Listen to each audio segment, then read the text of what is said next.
Hello friends, कैसे हैं आप सब। उम्मीद करती हूँ, प्रे करती हूँ कि आप सब बहुत अच्छे से होंगे।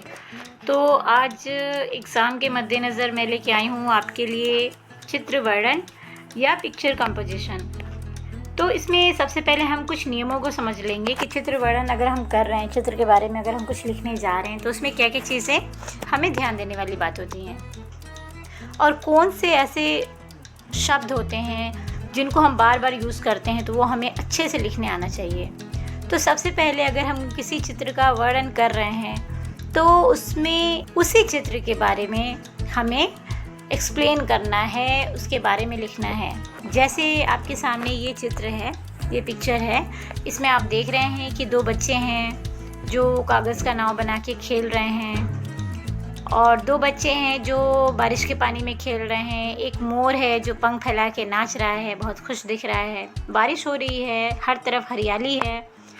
तो बस हमें क्या करना है कि पिक्चर को ऑब्ज़र्व करना है, पिक्चर को बहुत ही गौर से देखना है और इसमें जो चीज़ें दिख रही हैं उसके बारे में हमें लिखते जाना है। अब जैसे इसमें दो लड़के और दो लड़कियां दिख रही हैं, तो अगर आप चाहें तो काल्पनिक तौर पे आप इनका नाम भी ले सकते हैं। जैसे आपने एक का नाम शीला रख दिया या पिंकी रख दिया या रानी रख दिया। जो लड़के दिख रहे हैं उनका भी आप नाम रख सकते हैं, राजा रख दिया, अमर रख दिया। कुछ भी नाम आप अपने हिसाब से नाम दे के उनकी बात कर सकते हैं इस पिक्चर में। या फिर ये भी कह सकते हैं कि ये लड़का ये कर रहा है या ये लड़की ये कर रही है। तो हम सबसे पहले जो मेन जो पिक्चर है उसके बारे में फर्स्ट लाइन हमारा होना चाहिए कि हम जो पिक्चर हम देख रहे हैं वो ओवरऑल किस टॉपिक पे है। तो जैसे मान लीजिए पिक्चर में आपने देखा कि बारिश हो रही है, पहली लाइन लिख सकते हैं कि आज बहुत तेज़ वर्षा हो रही है। या इसमें आप पर्यायवाची शब्द भी इस्तेमाल कर सकते हैं, यूज़ कर सकते हैं कि आज बहुत तेज़ वर्षा हो रही है या बरसात हो रही है। जो आपको लगे कि इसकी स्पेलिंग, इसकी मात्रा हम बहुत अच्छे से लिख सकते हैं, वो शब्द आप इस्तेमाल कर सकते हैं। तो हमने यहाँ इस्तेमाल किया है वर्षा। पहली लाइन है हमारी, आज बहुत तेज़ वर्षा हो रही है।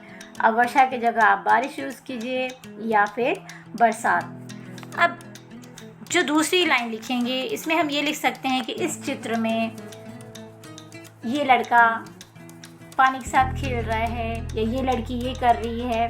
तो दूसरे वाक्य की जो शुरुआत है हम इस चित्र में से कर सकते हैं। जैसे हम लिखेंगे इस चित्र में ये है, इस चित्र में वो है, जो भी ऑब्जर्व किया आपने। तो दूसरी लाइन जो हमें लिखेंगे, इस चित्र में मौसम बहुत अच्छा है। अब क्योंकि वहाँ बहुत सारे खेल रहे थे बच्चे, जैसे कि आपने पिक्चर को ऑब्जर्व किया था, तो हमने अगली लाइन लिखा, यहाँ कई सारे बच्चे बारिश के पानी से खेल रहे हैं। अब क्योंकि फिर से देख लेते हैं पिक्चर एक बार। अब हम चाहें तो हमने मौसम के बारे में बात कर ली, हमने बरसात के बारे में बात कर ली।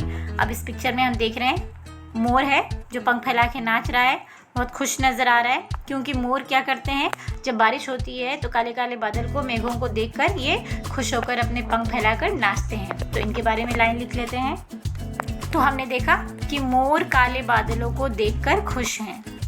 फिर हमने अगली लाइन लिखना है, इस चित्र में। यहाँ से भी वाक्य शुरू कर सकते हैं कि इस चित्र में, या आप डायरेक्ट भी लिख सकते हैं कि मोर पंख फैलाकर नाच रहा है।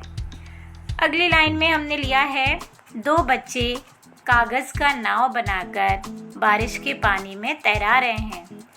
अब बच्चों, आप इसको इस तरह से भी लिख सकते हैं कि दो बच्चे कागज़ के नाव के साथ खेल रहे हैं, या दो बच्चे कागज़ के नाव को बारिश के पानी में या जो पानी लगा हुआ गड्ढे के पानी में तैरा रहे हैं। इस तरह से जो आपने पिक्चर में ऑब्ज़र्व किया, जो आपको लगे कि आसानी से मैं लिख सकता हूँ, वो आप लिख सकते हैं। पिक्चर कंपोजिशन में कुछ भी गलत सही नहीं होता। आपने अपनी कल्पना से जो भी सोच लिया है वो सही है। मात्राएं सही हो अगर तो कोई भी चीज़ गलत नहीं है। जैसे मैंने कहा बारिश में खेल रहे हैं, आप पानी में भी खेल रहे हैं कह सकते हैं।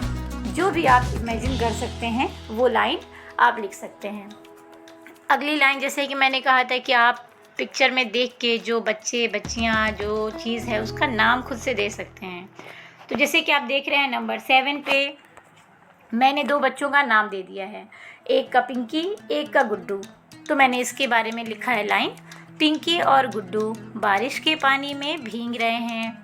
अब आप ये भी लिख सकते हैं कि पिंकी और गुड्डू बारिश के पानी में नहा रहे हैं, या पिंकी गुड्डू बरसात के पानी में भीग रहे हैं। जो भी आपको सही लगे वो लिख सकते हैं। अब आगे देखेंगे। अब इसमें हम लिख सकते हैं कि बच्चे बहुत खुश हैं, चारों तरफ हरियाली है, और किसी भी चित्र वर्णन के लिए आखिरी लाइन होनी चाहिए कि ये भी लिख सकते हैं कि ये चित्र बहुत ही सुंदर है, या इस चित्र का दृश्य जो है वो बहुत ही मनमोहक है। या आप ये भी लिख सकते हैं कि चित्र का दृश्य जो है वो बहुत ही मनमोहक है, या चित्र का दृश्य बहुत ही सुंदर है, या ये चित्र मुझे बहुत पसंद है। या आप इस तरह से भी इस लाइन को ख़त्म कर सकते हैं। जो भी पिक्चर का जो टॉपिक आपको समझ में आ रहा है, जो अगर वो किसी मौसम से रिलेटेड है तो आप, जैसे मैंने लिया है बरसात का मौसम है, ये बारिश हो रही, तो मैंने लिखा है कि बरसात का मौसम मुझे बहुत पसंद है। तो उम्मीद करती हूँ कि इसकी सहायता से आप चित्र वर्णन करने सीख पाएंगे। तो मिलेंगे अगले चित्र वर्णन के साथ। तब तक के लिए पढ़ते रहिए, आगे बढ़ते रहिए, खुश रहिए। अलविदा।